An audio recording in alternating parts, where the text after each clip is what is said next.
Dante's Boxing Nation, what's going on, guys? So after Ryan Garcia defeats Javier Fortuna, Golden Boy, they announced an attendance of 11,288. That is actually almost half of the seats that the arena, the crypto arena, actually holds. They hold up to 20,000 seats. Now, when Golden Boy announced these numbers, there was something that they left out. They left out the part that a lot of the tickets were on sale for $26. $26. And guys, just so there's no confusion, I'm not talking about the price of parking. This $26 gets you in the arena. It gets you a seat to watch Ryan Garcia versus Javier Fortuna on DAZN. Now, surely a price like that would be expected if you were buying tickets to go watch an amateur fight, maybe the Golden Gloves, or maybe just a smoker. Matter of fact, a lot of amateur events, the tickets are more than $26. So these are the type of prices that we can expect once again in an amateur event, but not for a Ryan Garcia fight, especially when Ryan Garcia is constantly telling people that he's the biggest star in the lightweight division, or now the super lightweight division. Some reports had recently came out where they were comparing numbers. They were comparing Ryan Garcia's numbers of 11,288 to Gervonta's numbers of 15,580. But the Gervonta numbers, those were the numbers from the Isaac Cruz fight. I don't know who reported this and put this out there, but I don't understand why didn't they compare Ryan's numbers to the Davis Romero fight instead of the Davis versus Cruz fight? Because Davis versus Romero did nearly 19,000 seats in attendance, and none of the tickets were even close to 26 bucks. Like I mentioned before, I don't even think you could get parking at a Gervonta Tank Davis fight for $26. I mean, this is insane. How can the tickets be 26 bucks and Ryan does almost half the attendance that Gervonta versus Romero does? What happened to all those Instagram followers? He has no Instagram followers in LA? I mean, but forget about Instagram. There are 12 million Mexicans that live in the state of California. When it comes to Latinos in total in California, there are 15 million, the highest Mexican population in the United States of America.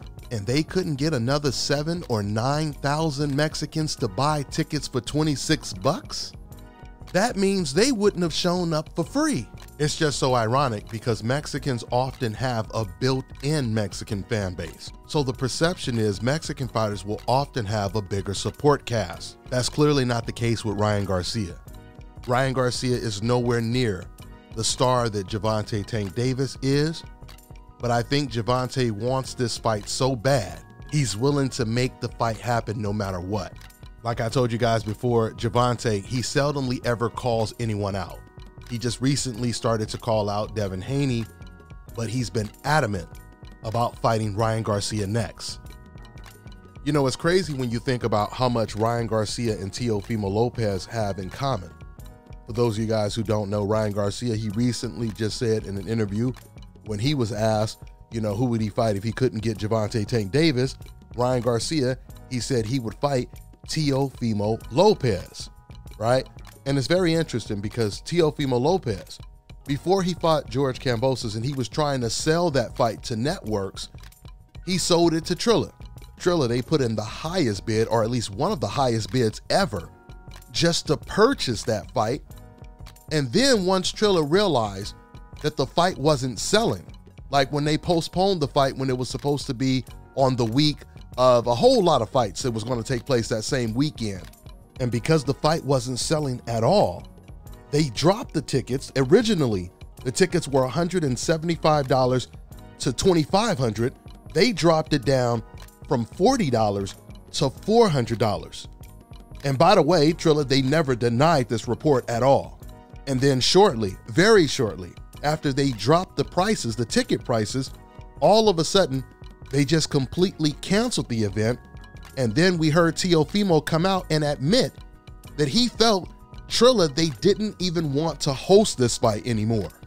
So maybe the reason why Ryan Garcia is saying if he can't get Gervonta Tank Davis, he wants Teofimo Lopez, because they're truly made for each other.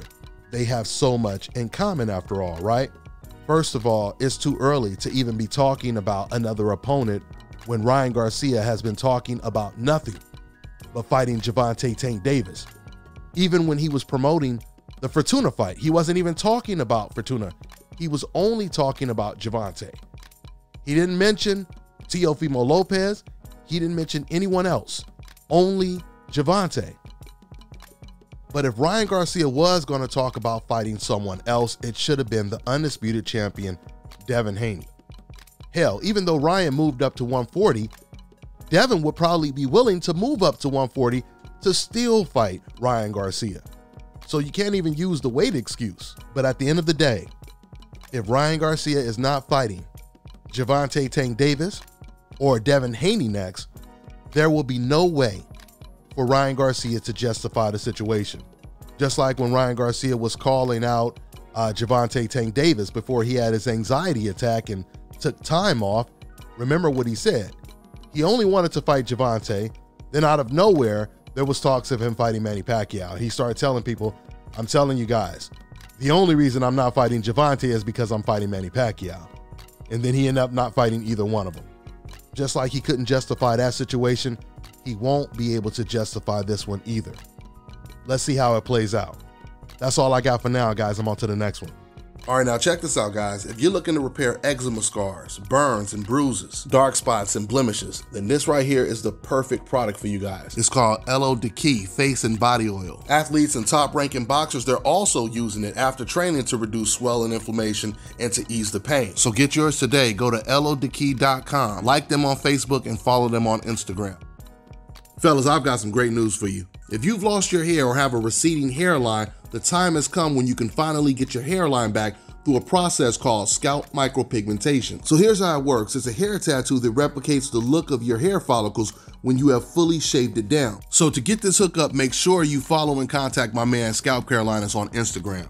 Let me tell you guys about Issa Israel Law Firm. It is a full-service legal practice based in Denver, Colorado, an emerging hub for combat sports and high-altitude training. If you're a fighter inside or outside of the ring and you need a law firm you can trust to fight for you, visit thefighterfirm.com or email help@iilawfirm.com. Legal representation is usually limited to plaintiffs or defendants in Colorado, but iFirm can help anyone in the world with trademarking their business name, logos, and U.S. immigration issues. This brother has been my attorney for a while and helped guide me through all kinds of business and civil issues, so make sure you guys go to thefighterfirm.com.